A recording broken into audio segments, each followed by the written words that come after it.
Everyone knows about those gaming is dead videos that you see on YouTube. They're usually extremely pathetic and bring up garbage arguments. Now, this isn't to say that there aren't huge problems in the modern video game industry, because there are. There are tons of problems, and the industry is by no means perfect. So today what I thought we could do is take a look at one of those gaming is dying, well, not videos this time, but an article. I saw this while just browsing around today on the internet looking for something to make a video on, and I just decided to read through the full thing, and it is a garbage article, man. Video games are dying out and not for the reasons you think. Reader's feature. Already claiming that video games are dying, I wonder what his source is.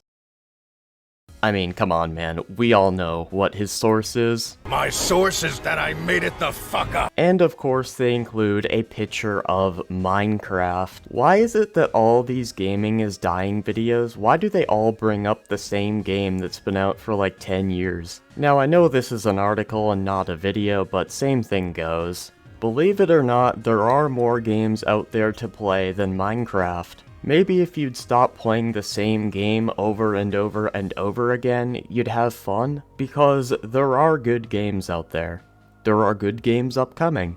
We had Space Marine 2, Stellar Blade, Wukong. Upcoming we have Doom the Dark Ages, Ninja Gaiden 4, Nintendo's about to drop the Switch 2. A reader warns that younger gamers are not interested in traditional video games, and that they're the ones driving change in the industry. In recent weeks, we've had readers feature which argue that traditional console-style video games have become something that's only for older fans, and another that suggests that only younger people with more time on their hands are able to appreciate them anymore. Which, by the way, that is just a complete lie and you know it. There are tons of games out there that you can enjoy even if you don't have a lot of time on your hands. Pretty much everything Nintendo puts out is very casual and you can play without much time on your hands. Games like Astrobot, those can be enjoyed even if you don't have a lot of time on your hands. Games like Doom can be enjoyed if you don't have a lot of time on your hands. Believe it or not, there are games out there that casual gamers that don't have much time to game can enjoy. Both were reacting to the events of the last few months,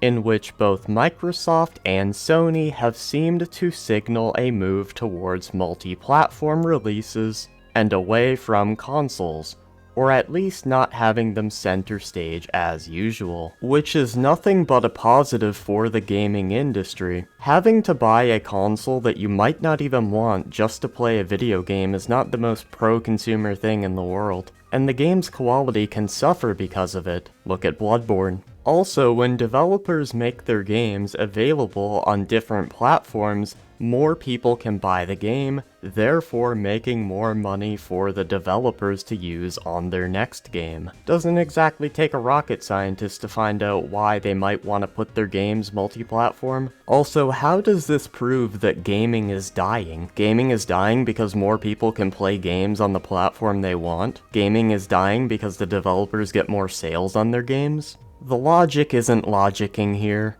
Who knows what they're actually planning, because they certainly aren't telling us. But it's clear something has changed. The cost of making games is clearly part of it, but that's been slowly increasing for decades. So that's not enough to cause this sudden, seemingly panicked, change in approach. I think both the previous articles got it wrong, although they were both touching on the actual problem. The problem is that kids just don't like console video games anymore, not in the way previous generations have. Hold on a minute, let me just check something. What is the best-selling consoles of all time?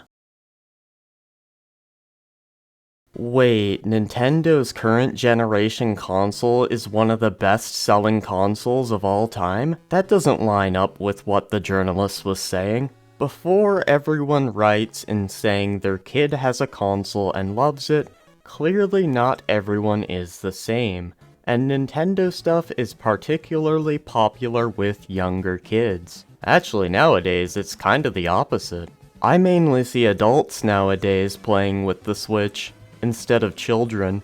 But once they start to get into their tweens and beyond, they start to enjoy Roblox and Minecraft before moving on to Fortnite, and then eventually GTA Online, as well as other free online shooters. Wait, you mean to tell me that free-to-play games are more popular with children that don't have jobs and can't make their own money? What are you gonna tell me next? That the sky is blue? Grass is green? Water is wet?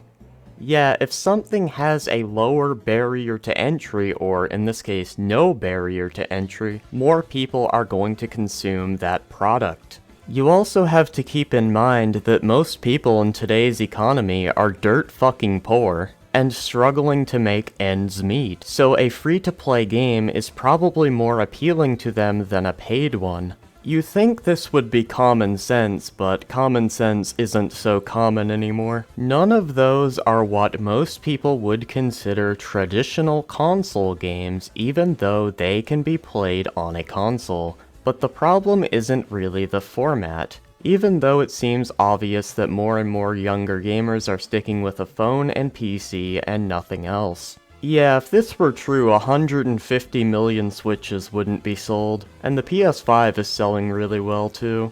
It's only Xbox that is not really selling that many consoles anymore because of their third-party approach. You also bring up that Fortnite isn't a quote-unquote traditional console game or whatever. That somehow proves that gaming is dying? What kind of logic is this, dude? The problems is, nice grammar, that they're only ever playing 2 or 3 different games and seem to have no interest in playing, or certainly paying for traditional single-player games.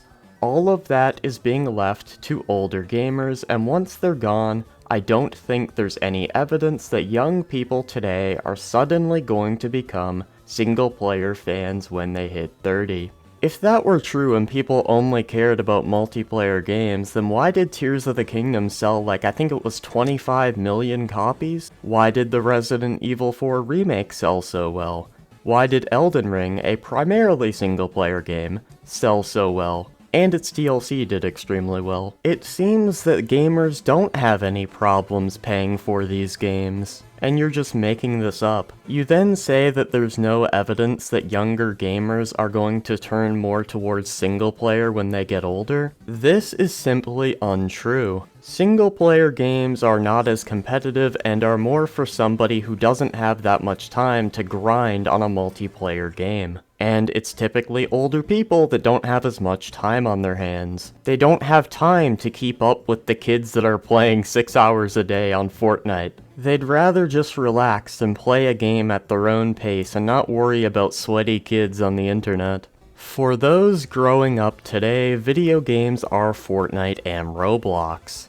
Yeah, because that's definitely the only 2 games that people play nowadays that are growing up. And this proves that gaming is dying how? You do realize Fortnite's a game, right? You do realize that Roblox is a game, right? Oh wait, because you dislike those games, they don't count for some reason? I don't like those games either, but they absolutely count. Where we used to war about Nintendo versus Sega or PlayStation versus Xbox, PlayStation versus Xbox is still alive to this day. That's an irrelevant question for them. They're just interested in meeting up with their friends on their social platform of choice, which also happens to be a video game. Why would they get on the video game instead of just using Discord or whatever if they didn't care about the video game and only wanted to socialize like you're implying? It is so obvious that this journalist is just grasping for straws at this point, and it's so pathetic. They're not interested in buying the latest new games that get good reviews. Yeah, because most of the reviews done by people like you are just shilling. Y'all gaming journalists gave Veilguard like a 9 out of 10. They just play the latest new fan-made one in Roblox or buy a new skin in Fortnite. Both those two have gone well beyond being just a single game, and are basically platforms in themselves. But remember, gaming is dying, guys, even though that there's games big enough to be their own platforms according to this same journalist. Far more people play Roblox and Fortnite than own a console, and that is the future. Wait, you mean to tell me more people are gonna play a free-to-play game than go out and buy a $500 console? What are you gonna tell me next? The sky is blue? I've already used this joke. Point is, yeah, no shit, the barrier to entry is non-existent for playing Roblox and Fortnite. Not the PlayStation 6 and beyond. Well, Fortnite existed when the PS5 came out, and that didn't harm its sales. If they do take an interest in something single-player, they're much more likely to watch someone else playing it on Twitch or YouTube than try it themselves. It's just not an idea that even really occurs to them anymore. I shouldn't have to explain this is literally common sense. The reason they are watching someone play the game is so they can see if the game is good or not, and if they see that the game is good, then they may go out and buy it. And not everyone has the money for these games, so the next best thing is to watch them. And it's not just kids, you see it in adult gamers too. GTA Online has been one of the most popular games in the world for over a decade now, with multiple different game types from shooters to racers. Or there's Rainbow Six Siege, which is just one game but so popular that the developers say there'll never be a sequel. And even that pales compared to free PC games like Counter-Strike and League of Legends. And what exactly does this prove? Some people will still make the games we, the sort of people likely to be reading this article, like, whether that's indie developers or the odd prestige product from a big publisher, but it's going to become less and less every year until it's a complete niche. Yeah, I highly doubt that.